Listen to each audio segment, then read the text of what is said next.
I get rejected from a university, was working 55 hours per week, was in debt, had no money, no life, but more importantly, I felt like I was stuck. So I decided to take a risk by becoming a web developer. And just in a few months, I was lucky to get my first project on Upwork as a freelancer. By the way, without paying for some courses or bootcamp.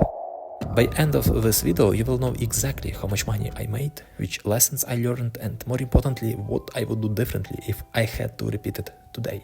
Before becoming a web developer, I was working as a furniture maker and before as a waitress. But I never liked the idea of jumping from one job to another. I always wanted to have a stable job that would allow me to grow mentally and financially.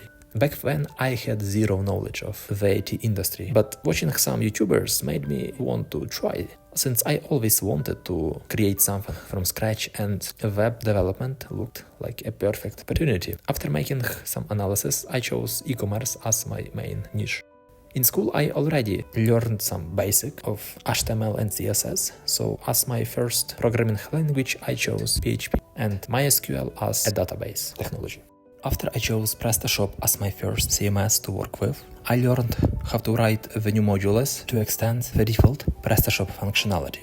My first module was the upsell functionality that allowed to sell product B at the lower price in case product A had been added to the cart. Also, I learned how to create a new theme with a custom design. By the way, developing for PrestaShop helped me to learn Shopify later, the platform that I'm using nowadays while creating new online shops. But back to our journey. So after I registered on Upwork, the biggest platform for freelancers, where I started to search for my first projects. I was looking only for the quick one to get my first 5-star reviews, since there was a small chance of being hired for a full-time job with no portfolio and no reviews.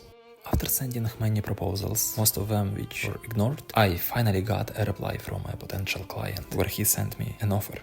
I think it was because I didn't send him a copy-paste proposal text, but a specific list with suggestions and advices for his website.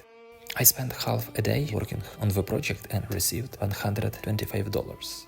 Do not afraid to raise your prices. My maybe biggest mistake was that I didn't raise my price, and for the next few years I still was working with a really low hourly rate.